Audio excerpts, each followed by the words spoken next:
Muy bien, vamos a dar la bienvenida a Cristian Osorio. ¿Qué tal, Cristian? ¿Cómo estás? Hola José, bendiciones. Yo muy bien, gracias a Dios. Por acá con un buen Muy bien. clima en Colombia, con buena Ah, salud, eh, con buen ¿en qué ánimo, que es lo importante, y pues bendecidos. Entonces, en qué parte muchas estás? gracias por la invitación y gracias a todos los que están allí tras la pantalla, mi estimado José. Bienvenido, Cristian. Es la primera vez que nos toca interactuar. Por ahí te vi, creo que un par de veces con nuestro amigo Santiago Alarcón. Y bueno, pues gracias por haber aceptado la invitación. ¿En qué parte de Colombia estás, Cristian? Estoy en el Valle del Cauca, estoy en la zona norte, estoy más o menos a unas 3 4 horas de Guido Rojas. Ah, mira, Entonces, son vecinos. sí, somos vecinos, no, es relativamente cerca, creo que si uno se pone a medir, o al menos las proporciones de distancias, al menos dentro de Colombia estamos cerca, en el mismo departamento, así lo llamamos acá en nuestro país, el mismo departamento Valle del Cauca. Pues mira, qué bueno que estás por acá, Cristian. Pues bueno, estuve hablando aquí un poco con Salvador Barragán. Hablamos un poco sobre la idea de la sola escritura a la luz del Nuevo Testamento, qué entendemos los católicos por tradición. Por ahí al último yo le decía que eh, muchas veces se piensa que todo lo que la iglesia practica, todo es tradición, ¿no? Hay disciplinas, hay tradiciones eclesiásticas que pueden cambiar. Alguien preguntaba sobre la práctica de la Pascua y porque hubo algunas opiniones distintas al principio. Hay quienes quieren usar esto para decir, mira, ves, la tradición sagrada o la tradición apostólica no es cierto, porque no se pusieron de acuerdo sobre cuál era el día en que se tenía que celebrar. Y yo le explicaba a Salvador Barragán que esas son tradiciones eclesiásticas. De hecho, esas cosas pueden cambiar. Son parte de los calendarios litúrgicos y los calendarios litúrgicos pueden tener adaptaciones, modificaciones. Las fiestas pueden ser movidas. Las solemnes típicamente no se mueven, pero eso no es palabra de Dios. Eso no es la tradición sagrada. Pero bueno, a mí me toca pues tener paciencia, ¿no? Y tratar de explicar a lo mejor de mi capacidad. Eh, ¿Por qué no nos dices así en un minuto, Cristian, en una cápsula de un minuto, eh, eres, de qué denominación eres, un poquito de tu parte religiosa, por así decirlo? Claro, bueno, mi nombre es Cristian Osorio para las personas que por primera vez allí me miran. No tengo la costumbre mucho de participar en estos espacios, es algo nuevo para mí, no estoy muy acostumbrado. Tal vez se me note un poco como decimos en Colombia, la pena, o sea, un poco avergonzado. No es tan fácil estar ante bastantes personas, pero muy satisfecho. Creo que esto es bastante motivador y en cierto modo te reta para profundizar en tu fe, para tratar de comunicar de la mejor manera lo que tú crees. Y bueno, creo que en este tipo de intercambio se puede aprender mucho. Soy de línea pentecostal, entonces igualmente pues con un compromiso intelectual con el protestantismo. Entonces, en esta noche estoy acá con la idea de defender el principio de sola escritura. Muy bien. ¿Hay algún aspecto, o bueno, siempre es bueno comenzar por el entendimiento, porque en mi experiencia he hablado con diferentes personas que entienden sola escritura de maneras distintas. En tu caso personal, ¿cómo entiendes sola escritura? ¿A qué te refieres cuando hablas de sola escritura? Bueno, sí es verdad que algunas personas, dentro de sus limitaciones, otras de pronto por confusiones de términos, van a hacer de pronto una exposición incorrecta o no muy adecuada de la sola escritura, pero si lo queremos resumir de forma esencial, sola escritura reclama la singularidad de infalibilidad. Obviamente van a haber algunos aspectos a debatir sobre el tema del término infalibilidad, pero al menos en el sentido estricto de lo que podemos entender infalibilidad, ambas partes, la sola escritura reclama singularidad infalible. Te lo puedo presentar en forma de silogismo. Dentro del cristianismo existen o podemos proponer tres formas de autoridad, lo que sería la escritura, la tradición y el magisterio. Mi segunda premisa sería de que la escritura es infalible. Mi tercera premisa sería de que la tradición y el magisterio son falibles. Y mi conclusión a estas premisas sería de que solo la escritura es infalible. Ergo, de aquí se desprende todo lo que sería el equivalente o el desglose del principio de que solamente la escritura al ser infalible es regla suprema y última de fe, es árbitro en cuanto a cuestiones de fe y moral y bueno, todo lo concerniente. Muy bien. Bueno, ¿Tú crees que esta enseñanza la puedes ver presente operando en las páginas del Nuevo Testamento? Sí, sí, creo que incluso fue parte del debate que tuve con Santiago Alarcón.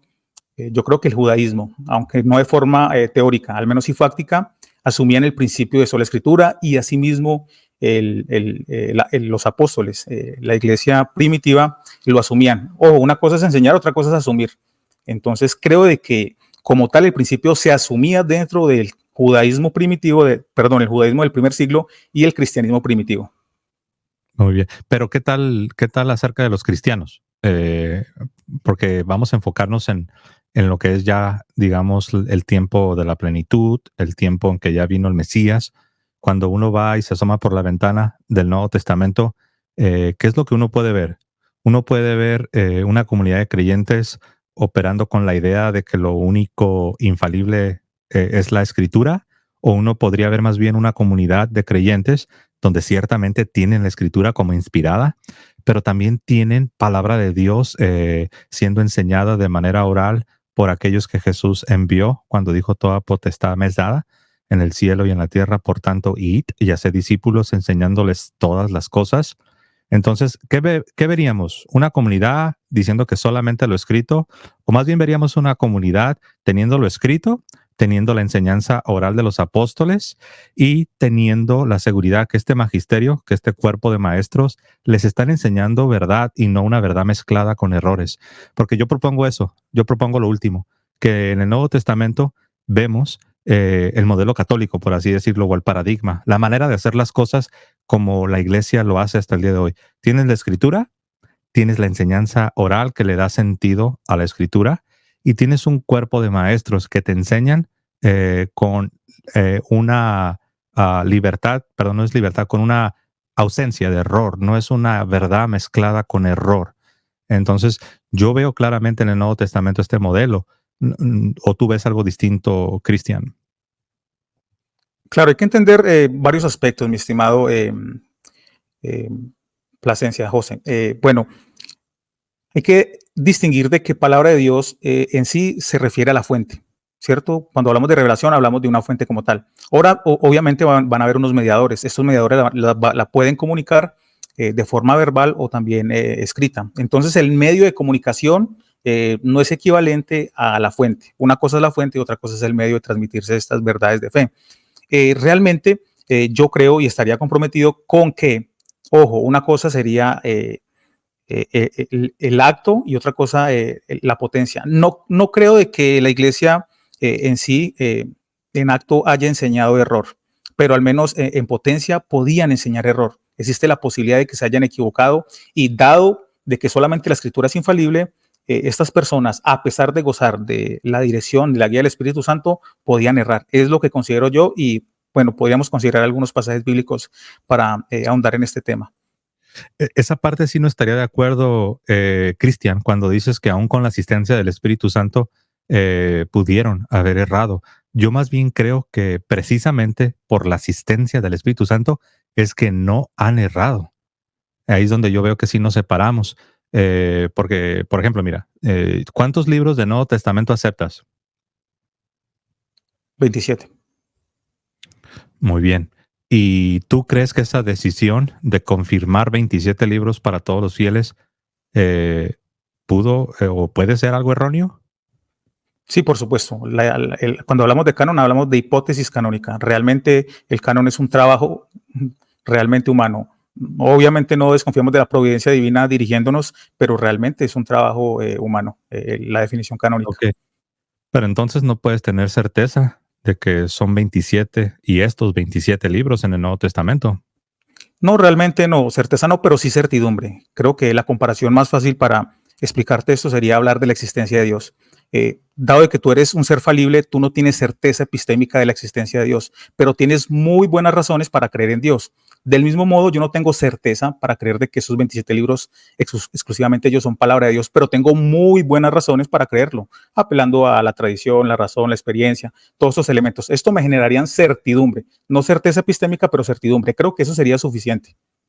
Sí, si solo considera los fenómenos naturales, tienes toda la razón. Si yo fuese, no sé, cualquier persona aparte de cristiano, yo diría amén, pero soy cristiano. Y nosotros, aparte de los fenómenos naturales que nos rodean, nosotros creemos en el evento sobrenatural. Es decir, Dios se ha dado a conocer a los hombres, Dios se revela a sí mismo. Entonces, como cristianos, como creyentes, no podemos simplemente limitarnos al plano de lo natural y olvidarnos de que verdaderamente Dios se ha revelado, Dios se ha manifestado, y este Dios revelado y manifestado es aquel que ha dado la asistencia del Espíritu Santo para que la doctrina se enseñe a todas las naciones sin error, sin mezcla de error, al menos que estemos preparados para decir que simple y sencillamente no aceptamos esta asistencia del Espíritu Santo como la prometió Jesucristo. El problema con eso es que dejaríamos de ser cristianos. ¿Tú estarías preparado para hacer esa afirmación? Claro, por supuesto. O sea, mi compromiso realmente es con la infalibilidad de la escritura. O sea, para mí está abierta la posibilidad del error. Realmente la autoridad recae sobre el contenido, no sobre los quienes transmiten este contenido. Realmente el infalible es Dios, y por medio de la inspiración podemos hablar o reconocer en la escritura esta infalibilidad, y lo demás. Los seres humanos creo que son falibles y propensos al error. Entonces, sí estaría comprometido con esto. Creo que no se constituye en un Wow. problema como tal. De hecho, sí, porque estás dudando de Dios, estás dudando de la misma palabra de Dios. Aún si solo te aferras a la parte escrita, aún tienes problemas, porque en la parte escrita tenemos a este Dios prometiendo, haciendo una promesa de que Él asistiría a su iglesia para enseñar todas las cosas a todas las naciones. Entonces, yo no veo cómo, por un lado, puedas poner en tela de juicio el cumplimiento de esta promesa y al mismo tiempo puedas decir que sigues siendo un cristiano. Yo ahí sí veo que tienes un problema, y es un problema fuerte, porque Mira, entonces, mi estimado José, creo que realmente es una cuestión realmente semántica.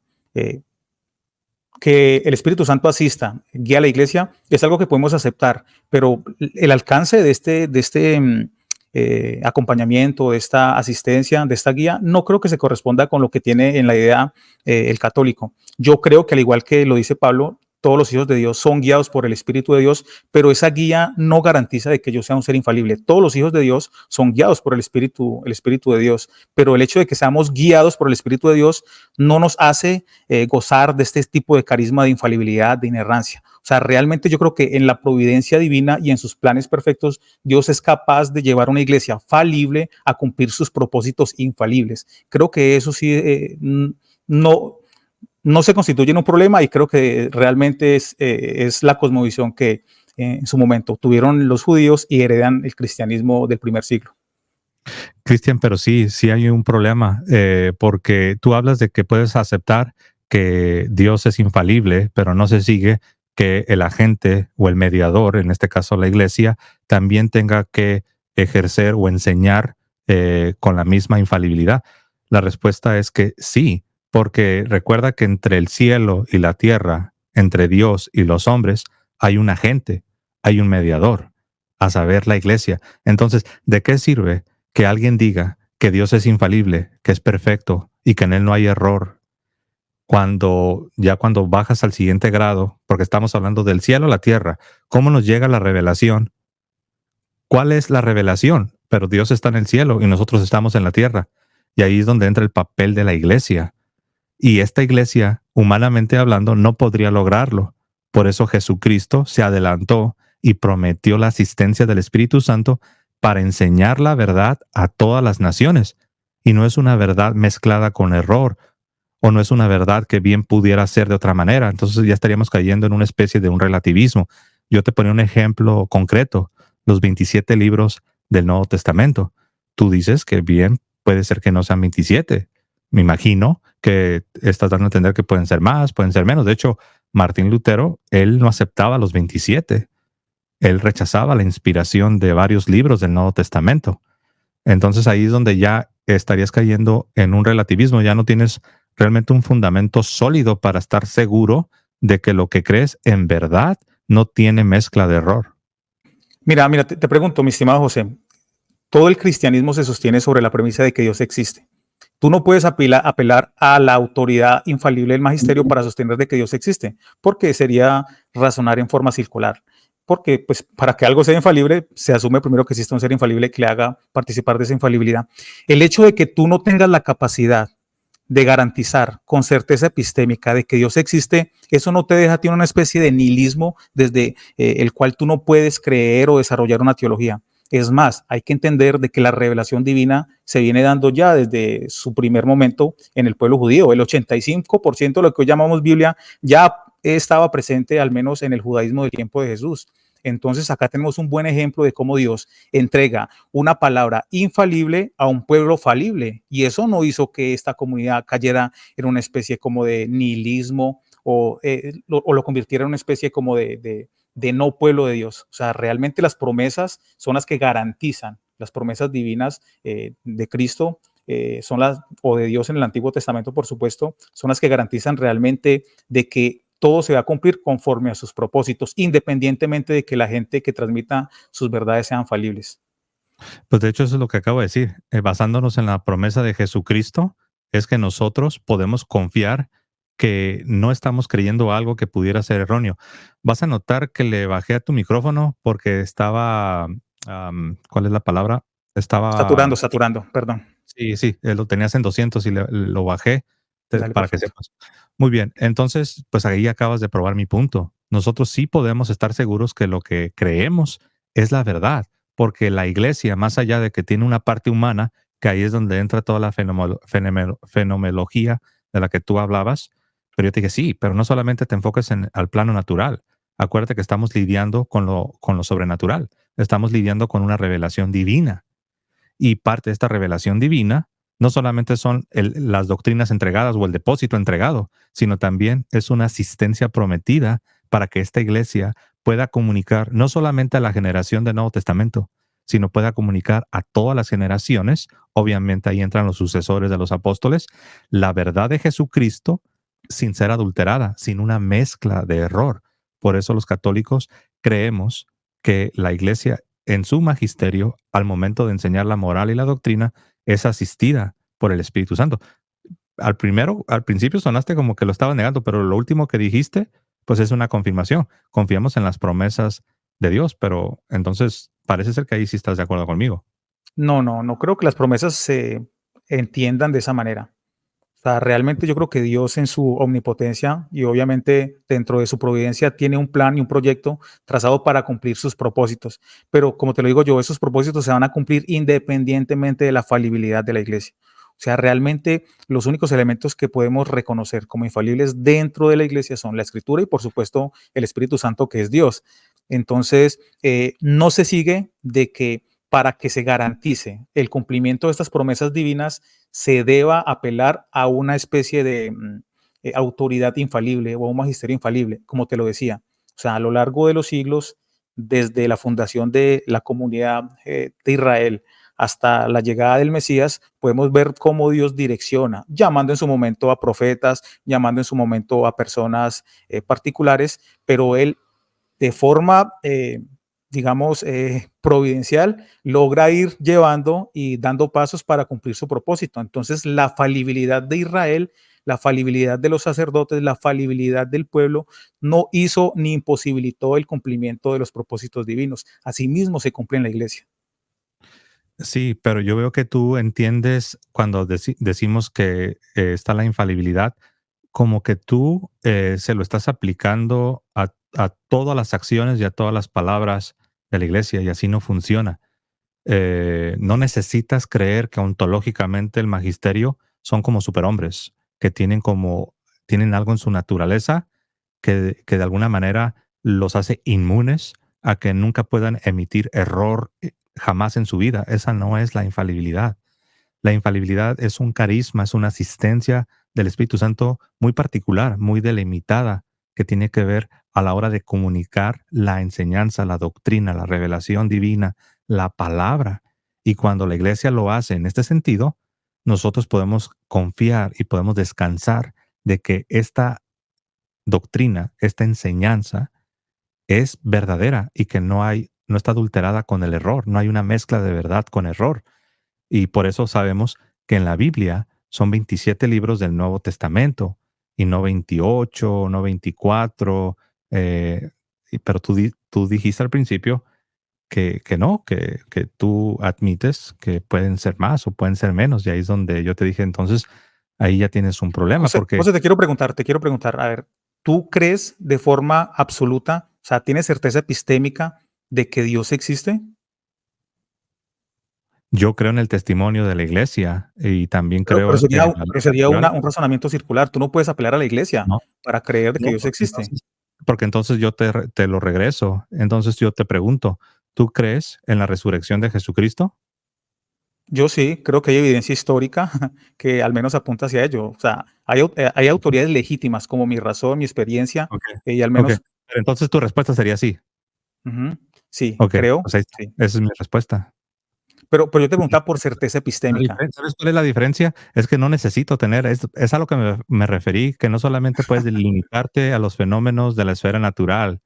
Si tú y yo, mira, si este podcast no fuera religioso, si no fuera algo cristiano y estuviéramos hablando de cualquier ciencia, pues sí, no tenemos que meter la revelación. De hecho, sería ridículo que en una discusión de, qué sé yo, de geografía o de ciencias sociales, comience yo a hablarte de la revelación divina. Sería ridículo, dirías, José, por favor, limítate a aquello que puede ser comprobado mediante el método científico, limítate a los fenómenos naturales y con toda justicia lo estarías diciendo. Es Pero que, resulta que sí es un podcast cristiano y sí claro, estamos hablando de la revelación divina.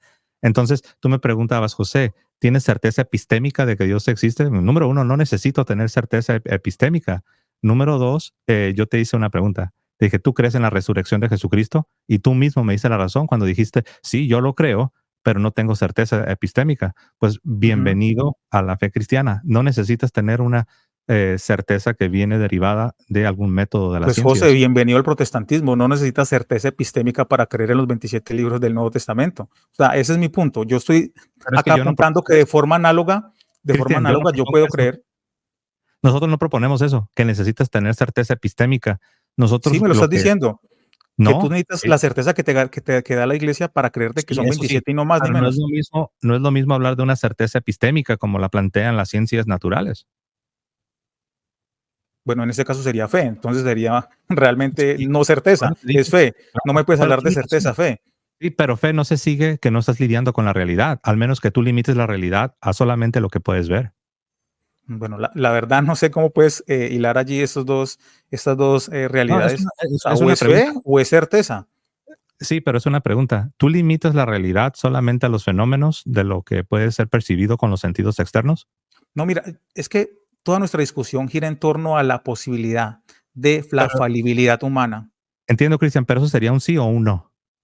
No, es que creo que puedes leer entre líneas. Si realmente somos seres falibles, yo me puedo equivocar tanto en mi concepción de que Dios exista, tanto en mi concepción de que Jesús haya resucitado, tanto en mi concepción de que los 27 libros del Nuevo Testamento son el canon o parte del canon. O sea, dadas mis limitaciones como ser humano que soy, dado de que soy falible, puedo equivocarme tanto en lo uno, en lo otro y en lo otro. Y yo Y también, ¿eh? claro, tú puedes, claro, apelar en este caso a la iglesia y por supuesto te voy a dar la razón, está justificado dado de que tú estás simplemente siguiendo la cosmovisión que te propone tu iglesia. Pero yo creo que no es como muy conveniente de que tratemos de meter el dedo en la llaga y decir, mira, tú no tienes certeza o al menos no puedes justificar esa certeza o perdón, esa fe que tú nos propones en cuanto al contenido del canon bíblico. Pero yo Porque te digo, tengo buenas razones y creo que sería ujú, suficiente eso que te digo. Tengo muy buenas razones para creerlo. no es suficiente.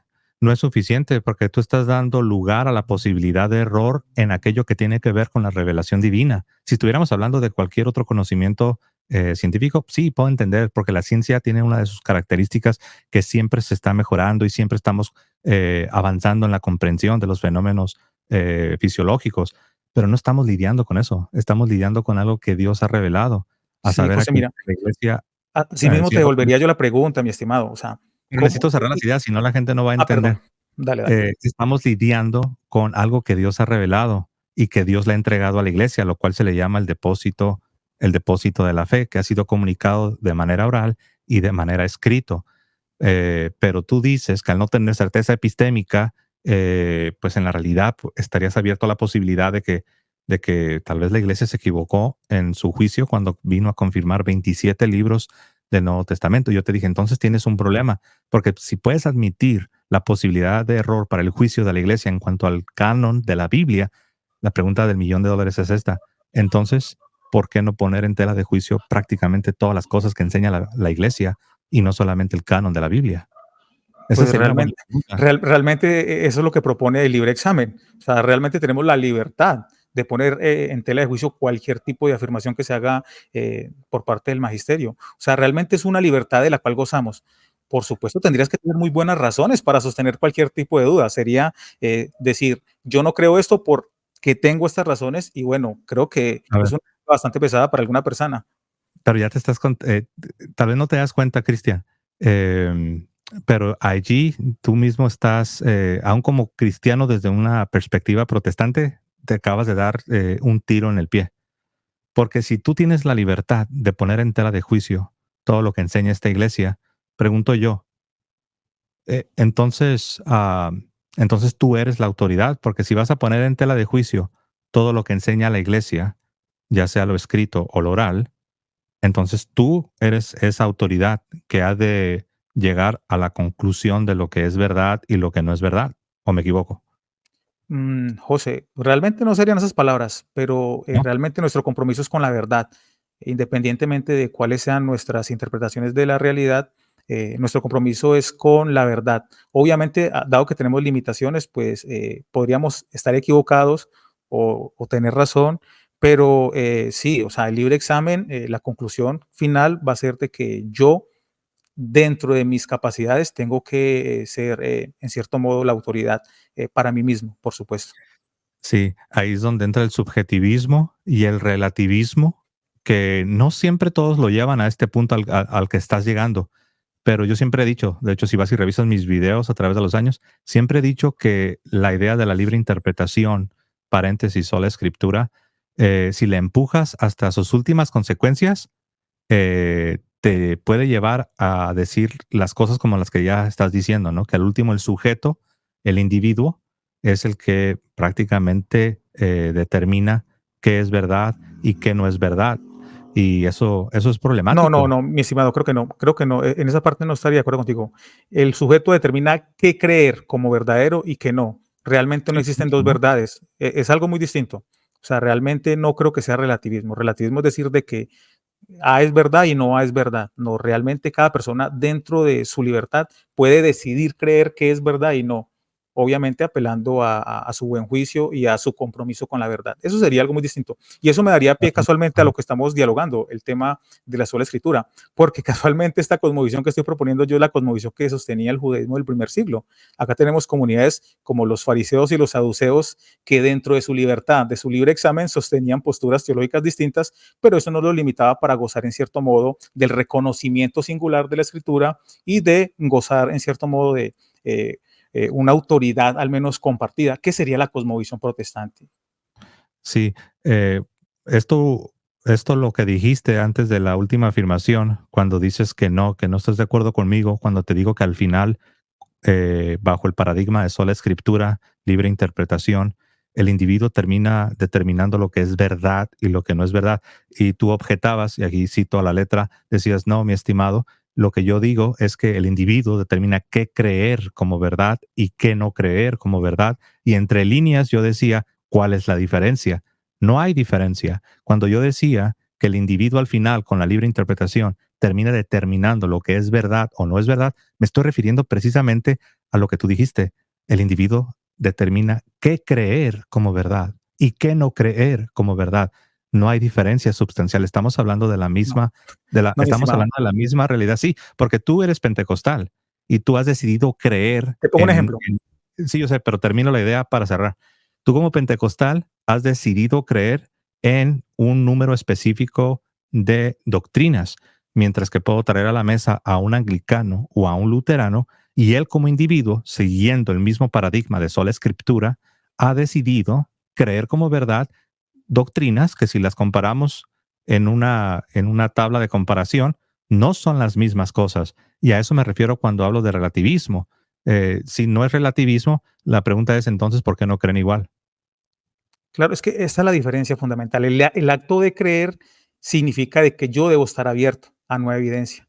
O sea, por eso digo yo, no se puede confundir determinar con creer. O sea, si tú determinas creer que lo que diga el magisterio es verdad, el hecho de determinar eso significa que aunque yo te diera la mejor evidencia de que el magisterio está equivocado y está errado, esa determinación no te va a hacer cambiar, aunque yo te dé la mejor evidencia.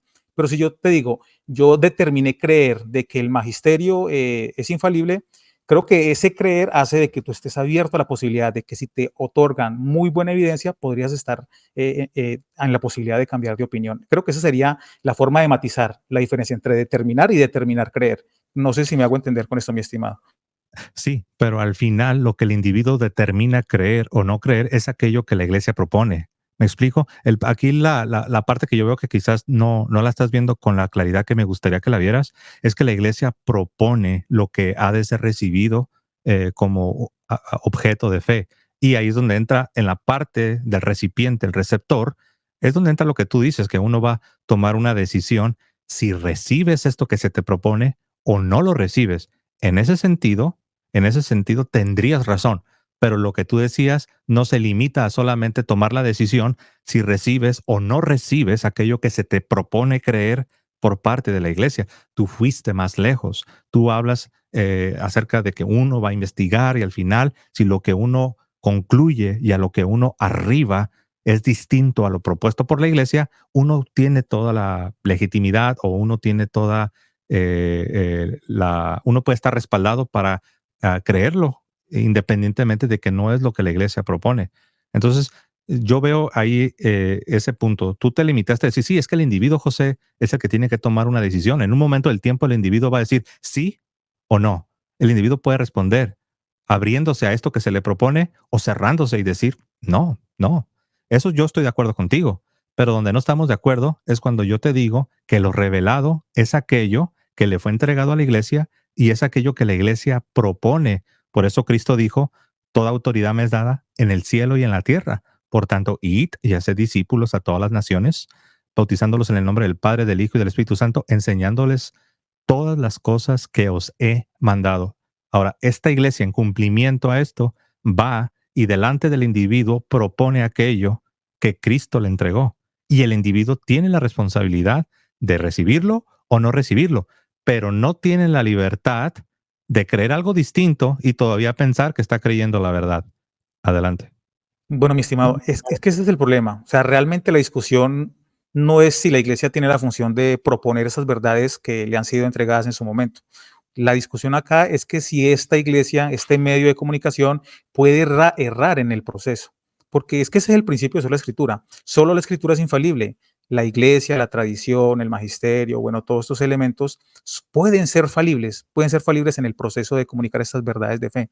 Entonces, realmente deberíamos enfocarnos en dialogar. Si en el primer siglo, en la comunidad naciente de cristianos, estaba al menos asumido de forma tácita esta verdad del principio de sola escritura. Por eso te digo yo, puedo proponerte algunos versículos para considerar y al menos mirar de que en la mentalidad de algunos apóstoles estaba la posibilidad de que ellos cerraran, porque realmente es el tema de discusión. Sí, es que yo no creo que haya polémica que si los seres humanos tienen potencial para errar o no errar. Eso está totalmente fuera de discusión. La respuesta es claro, por supuesto que tienen el potencial para errar. Si no, no tendría sentido cuando escuchamos hablar de una asistencia prometida del Espíritu Santo precisamente para solucionar el problema en el que estamos metidos, a saber que erramos, somos imperfectos.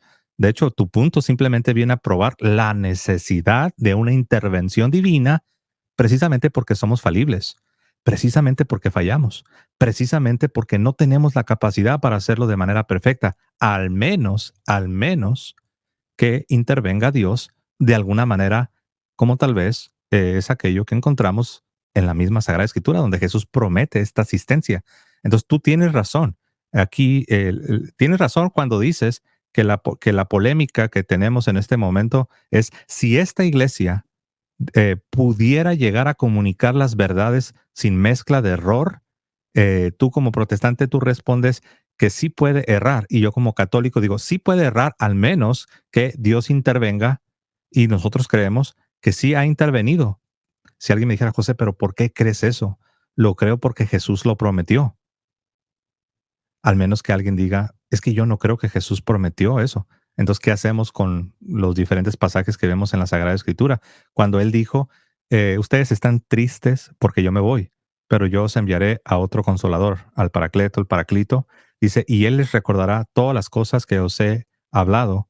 Y también agregó algo más. Dijo, y Él, el Espíritu Santo, los guiará a toda la verdad. Ahora, esto es desde el punto de vista de la promesa de Jesús, pero simplemente usemos el sentido común. Usemos el sentido común. Si uno dice, nah, no me convence esto, no me convence, entonces, ¿cuál es la conclusión? La conclusión es que nada de lo que enseña la iglesia, ya sea de manera escrita en el Nuevo Testamento o en la tradición y que está plasmado en los documentos de los concilios, realmente nada es confiable, porque todo puede estar mezclado con error. ¿Y cómo puedo identificar cuáles cosas sí son verdades, cuáles cosas no son verdades? Eso a mí me estaría llevando simplemente a realmente a un derrotismo, a un desilusionarme y realmente a una depresión, porque no puedo estar seguro de qué partes que enseña la iglesia son verdades y qué partes que enseña la iglesia son errores. ¿Cómo ves? Claro, hay que entender lo siguiente, y qué bueno que tú mencionas acá la iglesia, porque hay que entender de que la iglesia no nace en el vacío. O sea, la iglesia realmente nace en un judaísmo ya maduro en su momento, que había heredado y que había poseído en cierto momento ciertos elementos propios de la fe, lo que llamaríamos la revelación escrita. Entonces, la iglesia realmente no está desprovista de herramientas por las cuales puede discernir, dada su falibilidad, la verdad del error. Por eso te digo yo, de que partiendo de que ya había una revelación escrita, el Antiguo Testamento, era posible que aunque hipotéticamente un apóstol se equivocara, podríamos apelar a ese Antiguo Testamento, a esa escritura infalible, para señalar la equivocación y el error de ese apóstol. No solamente un apóstol, podía ser un obispo, podía ser, bueno, cualquier persona. Entonces, realmente tú estás proponiendo de que todo nace con la iglesia. No, la iglesia realmente hereda ciertos elementos del Con la judaísmo. excepción, con la excepción de que yo no lo propuse, ¿eh? Eso que acabas de decir, yo no lo he propuesto. Nosotros creemos que ya estaba la antigua alianza. Yo no creo que todo comenzó de cero en el año 30. No, yo creo Es que, que ya es que teníamos. tú dijiste de que si negamos la infalibilidad, al menos este tipo de promesas que tú interpretas, si negamos este tipo de interpretación de promesas, tú dices de que el cristiano o la iglesia va a quedar desprovista. No, yo no creo que quede desprovista. Sí, Realmente ya, pero recuerda que yo estoy afirmando desde la perspectiva que ya tenemos no solamente la antigua alianza, tenemos también la nueva alianza. Yo ya van 2 veces que detecto que tú intentas argumentar brincándote u omitiendo la nueva alianza. Al principio tú decías algo como esto. Decíamos, sí, yo creo que en el judaísmo podemos ver la noción de sola escritura. Y yo te regresé, te dije, sí, pero recuerda que ya estamos en el tiempo del cristianismo, ya tenemos la nueva alianza. Ahorita de nuevo te estás regresando al Antiguo Testamento, pero yo pregunto, y es una pregunta sincera, ¿por qué querer argumentar de tal forma que se esté omitiendo el hecho de que tenemos una nueva alianza y que es la plenitud de la revelación? No puedes simplemente brincarte todo lo que Cristo vino y reveló y simplemente argumentar como si lo único que tuviésemos es la antigua alianza. no me estoy brincando esto, perdón, porque realmente cuando uno lee objetivamente el Nuevo Testamento se va a dar cuenta de que el Nuevo Testamento en cierto modo es el cumplimiento de todo lo que se había profetizado en el Antiguo Testamento. O sea, el mismo Pablo dice de que su evangelio se constituye en el hecho de que Cristo sufre, muere y resucita conforme a la escritura. Por Amén. supuesto, acá tenemos el evangelio de forma ¿cómo decirlo? En forma de prototipo o un protoevangelio, como se menciona algunas veces en el Antiguo Testamento.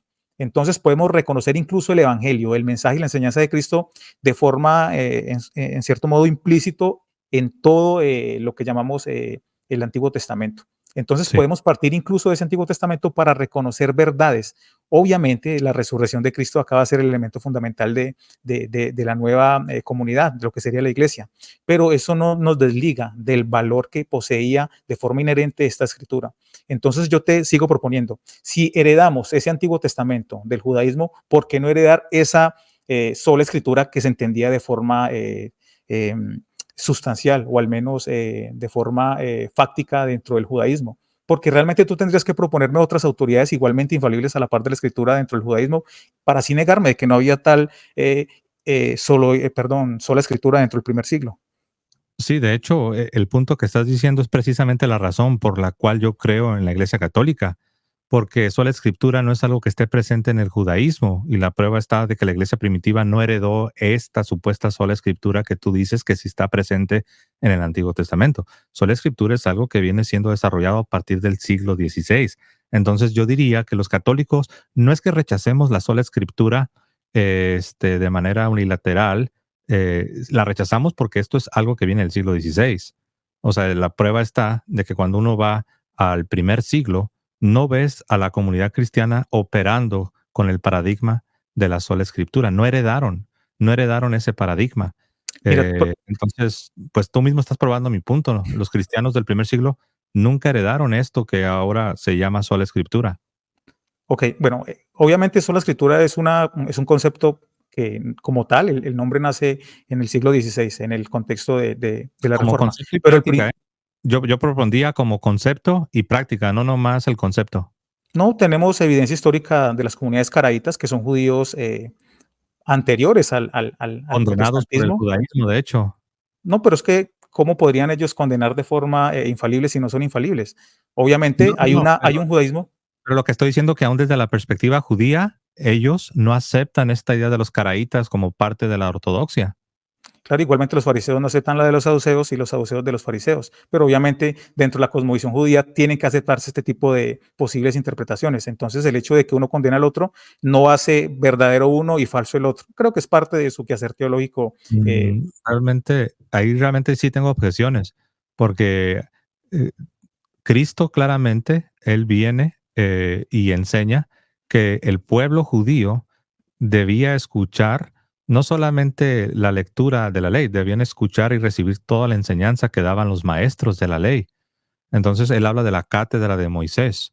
Bueno, entonces, ¿por qué Entonces, Jesús no aplicó esa enseñanza que tú me dices y no se lavó las manos como así le enseñaba la tradición farisea? gracias por traer este ejemplo, es el ejemplo perfecto, porque las prácticas como los lavamientos de las manos no son parte de la cátedra de Moisés.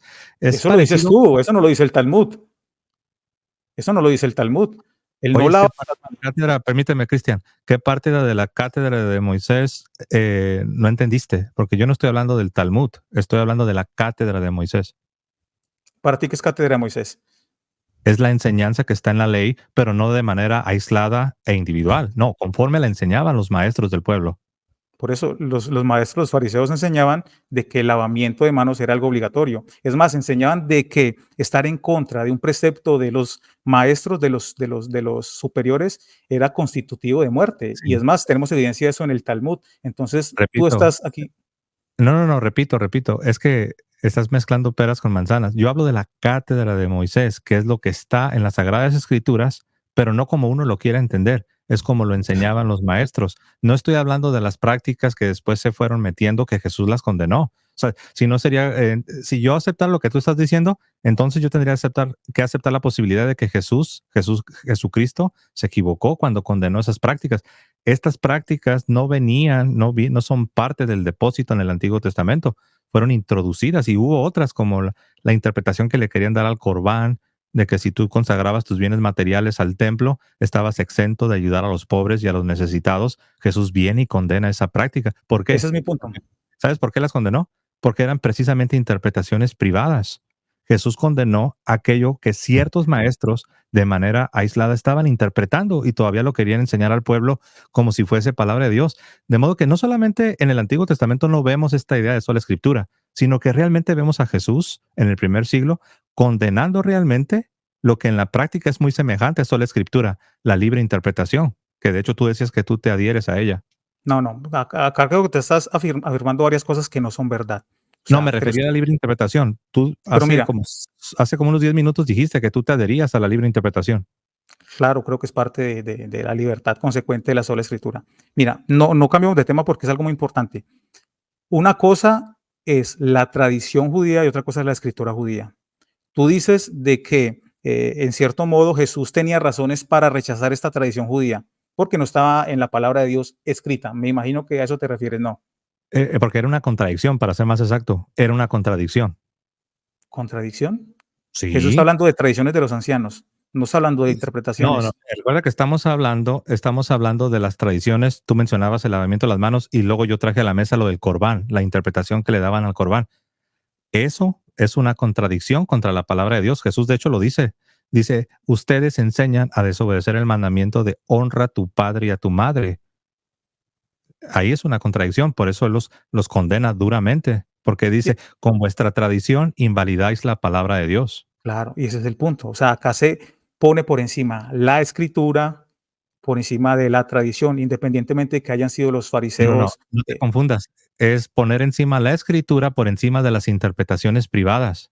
Es que ¿Te fijas interpretación es cómo? Sí, tradición, sí, mi no, estimado. yo no creo que lo hagas a propósito, No, no, pero ve, tradición es interpretación. ¿Cómo así? No, ahí sí no te sabría. Creo que estás delimitando de forma equivocada la tradición judía. no lo creo, Interpretación. porque yo Claro, creo que el Jesús, Talmud es un compendio yo creo de, que Jesús de condenó con discusiones justicia. interpretativas. Entiendo, pero yo creo que Jesús condenó con justicia aquello que estaba contradiciendo el mandamiento de honra a tu padre y a tu madre. Claro, es la Entonces tú escritura dijiste, versus. entiendo, pero fíjate cómo lo volteaste tú. Tú dijiste, ¿ves? Jesús mismo está poniendo la escritura encima de la tradición y yo te corregí. No, no, no. Jesús está poniendo la escritura encima de la interpretación privada de ciertos maestros. Eso es lo que Jesús está haciendo. Y lo mismo aplica para el Nuevo Testamento. No es así como que tienes la escritura y tienes la tradición oral en contradicción. Lo único que estaría en contradicción son las interpretaciones privadas de ciertos maestros que enseñan contrario a lo que Dios ha revelado. Y ahí es donde entra el problema de sola escritura, que tú lo acabas de decir, otra vez lo dijiste. Yo creo que es una consecuencia de la sola escritura, la libre interpretación. El problema con eso es que permite que los individuos interpreten de maneras distintas e independientes a lo que la iglesia siempre ha enseñado y terminan contradiciendo la misma revelación divina, la misma palabra de Dios. Bueno, primero señalo algo muy importante. Creo que haces una delimitación semántica arbitraria. O sea, tú estás separando interpretación de tradición. Realmente es lo mismo. Y te cito acá, para dejar este tema, a Adolf Reumann, que reconoce que Jesús mismo iba en contra de las tradiciones de los fariseos. Está hablando de tradiciones. Creo que es un erudito bastante significativo, Adolf Reumann, para ya dejar ese tema acá. En consecuencia, yo te puedo sostener lo siguiente. Mira, de la misma manera que te propuse el silogismo número uno, si tú quieres decir de que en el judaísmo de Jesús, no, en el del tiempo de Jesús y los apóstoles, no había sola escritura, o al menos no se asumía, tú tienes que proponerme otra autoridad infalible a la par de la escritura. Yo quiero que tú nos propongas a mí y a todas las personas que nos escuchamos, qué otra autoridad infalible a la par de la escritura estaba para los judíos. O sea, la tradición de los fariseos, el magisterio o el gran Sanedrín. Tienes que proponerme otra, porque si no, se sigue lógicamente de que solo la escritura es infalible. Ok, primero respondo. Yo no separé la tradición de la interpretación, separé la interpretación privada, que son las tradiciones de los hombres que van en contra de la palabra de Dios. Eso es lo que yo separé. Ahora sí respondo a tu última pregunta. Claro que sí, está la cátedra de Moisés. Los judíos no se enseñaban a sí mismos.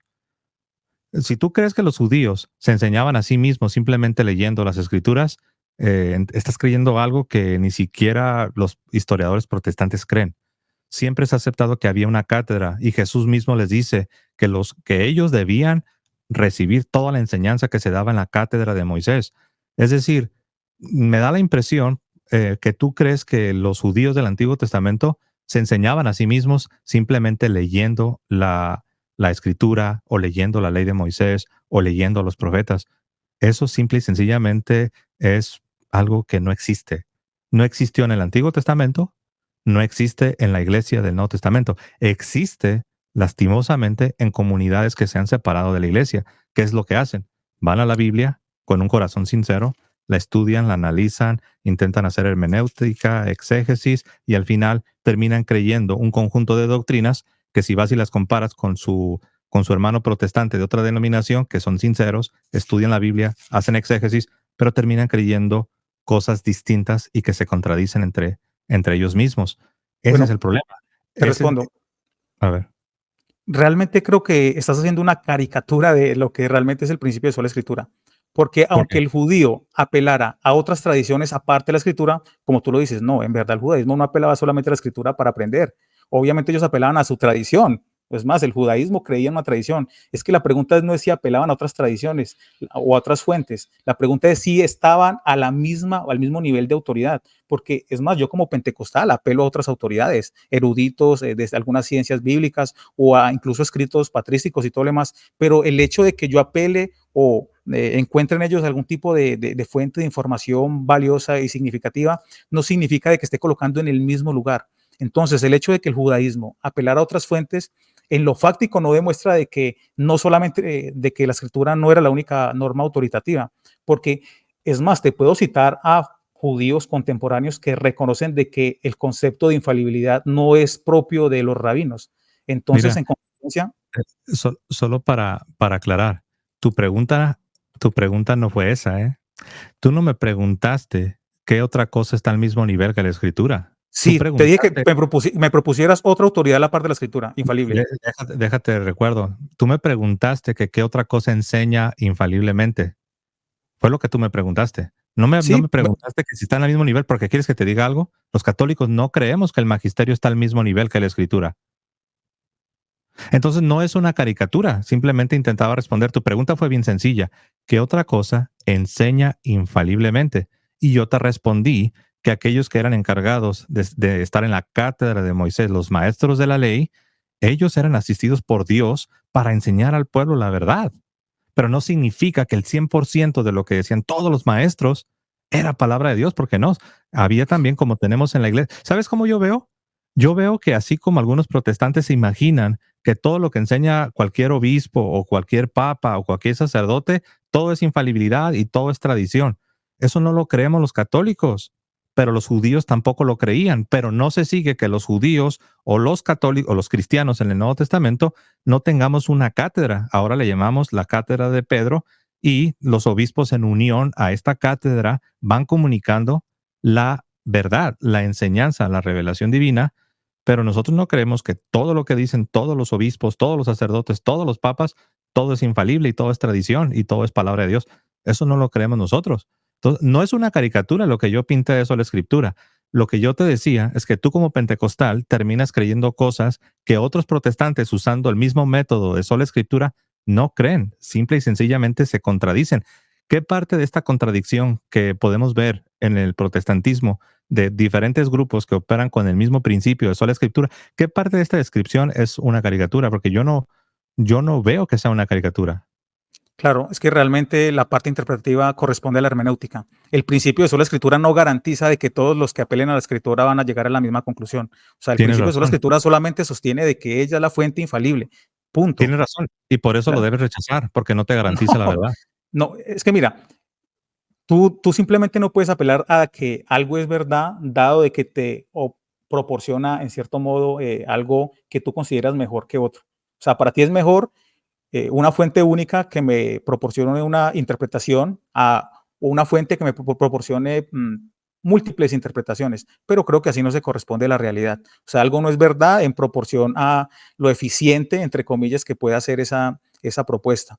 Ok. Porque si no, tendríamos que abrazar el ateísmo y acá se acabarían los debates entre católicos, protestantes, ortodoxos. Es obviamente algo absurdo. De Pero hecho, quiero volver al punto anterior porque pero solo dijiste para, varias cosas que son incorrectas, yo sé, varias cosas. pero solo para no dejar para no dejarte ir sin darte respuesta a las cosas que acabas de decir. Me gustó que lo aceptaras. La sola escritura no propone entregarte la verdad, por eso la rechazamos, porque no puede darte la verdad.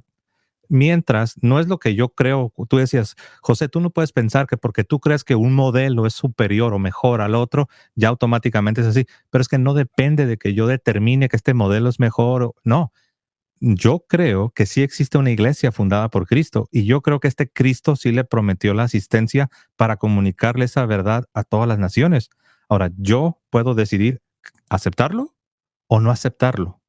No, Eso es verdad, pero al menos en principio deberías tú aceptar de que es cierto, la iglesia propone que lo que enseña, esa es la verdad, mientras que por mi propia confesión, sola escritura no intenta que te va a llevar a una verdad absoluta y que no puede ser contradecida. Y ese es un problema. Por eso sola escritura debe ser rechazada, porque no te puede llevar a la verdad. No, no, creo que realmente eso no es una razón justificable por la cual tú puedes rechazar solo la escritura. O sea, nuestras Entonces, la verdad limitaciones, no es lo más importante, Cristian, para ti. La verdad no es lo más importante. se entrecortó, José, repíteme que se entrecortó mientras me hablabas. Pa- Para ti, la verdad no es lo más importante. ¿Por qué no sería causa suficiente para rechazar sola escritura si no te puede garantizar la verdad? Porque creo que en algunas ocasiones la verdad no es accesible a todas las personas. Entonces, Pero hablando de lo realmente, revelado. Si hay algo ¿cómo? revelado, si hay algo, recuerda, este principio te va a ayudar mucho. Si hay algo revelado, debe ser necesariamente accesible, si no, no sería revelado. Claro, acá hablamos de la perspicuidad, un principio, por ejemplo, yo creo que ningún protestante estaría dispuesto a proponer otra interpretación a la palabra no adulterarás o ama a tu prójimo como a ti mismo. Entonces, realmente considero que sí son caricaturas, porque la escritura sí nos propone verdades de fe que son claramente evidentes para cualquier protestante. Creo No que todas, cuando ¿eh? la Biblia dice, no, obviamente no todas, pero llamo perspicuidad gradual. Hay cosas más difíciles para las cuales necesitamos maestros, por supuesto. Hay personas ¿Ves? capacitadas en esto, pero hay Bienvenido al verdades, magisterio. no, Bienvenido al magisterio. no, Sí, porque es que tiene. pero el magisterio infalible no, porque yo puedo apelar al magisterio, sí, bienvenido al magisterio, te lo acepto, pero el magisterio infalible, creo que eso no estaría dispuesto a hacerlo. Yo creo que Entonces no igualmente si serviría de nada sigues, tener un magisterio. Por ejemplo, Cristian, mira, como experimento, ¿a ti de qué te serviría tener un magisterio falible? ¿cómo así? ¿En qué sentido me Sí, serviría o en sea, qué? ¿cuál es la ventaja de que tú tengas un magisterio falible? No, pues yo soy falible. ¿A ti de qué te sirve un ministerio infalible si tú eres falible a la hora de entenderlo? Y es más, hay discusiones Exacto. entre católicos. Esto que acabas de decir es mi respuesta. Es que yo siento que de repente dices cosas, pero como que no las has procesado. Pero fíjate lo que acabas de decir. Fíjate lo que acabas de decir. Yo te Ujú. pregunté, ¿de qué te sirve a ti como individuo, como sujeto, adherirte a una autoridad, es decir, a un magisterio, pero si ese magisterio es falible, no te sirve de nada. Es mejor que te Como que quedes tú no, no, solo. no, no, no, no. No. No, claro que sí, porque tanto puedes fallar tú como individuo, como puede fallar el magisterio como un conjunto. Ahora, fíjate lo que tú me decías a mí. Tú me decías, José, pero a ti ¿de qué te sirve un magisterio infalible? Si tú, José, eres falible. Sí, precisamente porque yo soy falible, yo necesito un cuerpo de maestros que sea asistido con el Espíritu Santo y que me puedan entregar la verdad de Jesucristo, porque yo soy falible y me puedo equivocar. Mientras que tú Pero como mira, no, no protestante, respondiste. Si tú eres falible, existe la ajá, posibilidad de que interpretes mal esa interpretación infalible que tú propones. no O sea, solamente existe la posibilidad, interpreto a menudo mal. entonces, ¿de qué te sirve? Posiblemente puedes condenarte y no llegar a la salvación por interpretar mal la interpretación infalible. Pero es que no dependo de mí, por eso yo dependo de lo que la iglesia enseña y lo que la iglesia propone como revelado. O sea, que tú puedes creer que Jesús no es Dios mientras la iglesia lo crea. ¿Eso se suscribe a ti o es lo que te estoy entendiendo? Sí, Porque dice que no importa. es que yo no tengo libertad para creer lo que o sea, yo no tengo la libertad para yo escoger qué creo y qué no creo. Yo tengo la libertad para una de dos, o recibir lo propuesto por la iglesia como divinamente revelado, o bien para rechazar lo que la iglesia propone. Sí, Ahora, yo pero sé que debes algunos, hacer un trabajo de interpretación, mi estimado, de esa eh, verdad que tú recibes. ahí es Y a donde veces está el puede estar error. Y errado. ahí es donde está el error, porque ese es precisamente el problema del protestantismo, que cada individuo hace un trabajo de interpretación y cada individuo termina creyendo cosas diferentes. Es parte de nuestra falibilidad. Debemos que lidiar con eso. Realmente Pero creo que no. recuerda que, Como te digo yo, recuerda que que tú me propongas algo mejor o más óptimo, realmente no lo hace verdadero. pero O no es que yo te lo emocionalmente puede ser más atractivo, pero realmente en la práctica, en lo fáctico, realmente no es verdadero simplemente porque sea mejor. al menos que, que Jesucristo sí haya fundado una iglesia y al menos que Jesucristo sí le haya prometido a esa iglesia que estaría asistiéndola para que enseñe la verdad a todas las naciones. Mm, Creo que eso nos llevaría nuevamente a nuestra discusión. Yo creo que realmente Jesucristo puede cumplir sus promesas, incluso apelando a un magisterio falible, a un conjunto de personas falibles, como lo hizo en su momento en el Antiguo Testamento también. Acá es una discusión bastante compleja y tendríamos que ahondar en las posibilidades de esos errores dentro de la Sí. iglesia y claro, Y yo entiendo que tú aceptes esa posibilidad, pero yo prefiero adherirme a la realidad. Yo prefiero adherirme que Jesucristo sí le prometió la asistencia a la iglesia. Sí o sea, si te sí, una fijas, interpretación de la realidad, que creo que sería lo más ajá, conveniente que digas. si te fijas, la tesis que yo propongo y que he tratado de defender no es mi tesis. No estoy defendiendo delante de los sinodales, no estoy defendiendo mi tesis, no. Estoy tomando la tesis de la iglesia y la estoy defendiendo. ¿Cuál es la tesis de la iglesia? Que Jesús fundó la iglesia, Jesús le entregó el depósito de la fe a la iglesia y Jesús le prometió la asistencia del Espíritu Santo a la iglesia. Entonces, yo Claro, y soy es falible, válido. es cierto, yo soy falible, pero no dependo de mí, de mi entendimiento, de mis capacidades, de mis habilidades. No significa que no soy libre para o aceptarlo o rechazarlo, porque claro, no soy un robot, no soy un autómata. Yo puedo, una de dos, recibo lo propuesto por la iglesia como divinamente revelado o no lo recibo. Yo Ujú. prefiero lo primero, yo prefiero recibir lo que la iglesia propone como divinamente revelado. Mira, estoy viendo acá los tiempos. Hemos llegado al fin, lastimosamente, porque me encanta el diálogo, la discusión en el buen sentido. Tal vez podemos programar una segunda parte, programamos el segundo round. La, Sí, claro, este, porque así, hay mucho por debatir, mucho por hablar. sí. Te pregunto, ¿puedo utilizar este material para de pronto comentarlo en algún video, en algún canal? ¿O hay problema? No, no, sí, lo puedes reaccionar, tienes permiso para reaccionarlo, claro que sí. Dale, Reaccionarlo, te ¿no? agradezco. Sí, sí, Sí, porque reaccionar. No ya, resubirlo, no, reaccionarlo. sí, sí, claro que sí tienes permiso. Dale, Claro que perfecto. sí, Te Cristian. agradezco, José, por la oportunidad. Gracias a todos, a los que están allá tras la pantalla. Bendiciones. Muy No, ameno todo gracias el a ti, diálogo. Cristian, un abrazo, que Dios te bendiga.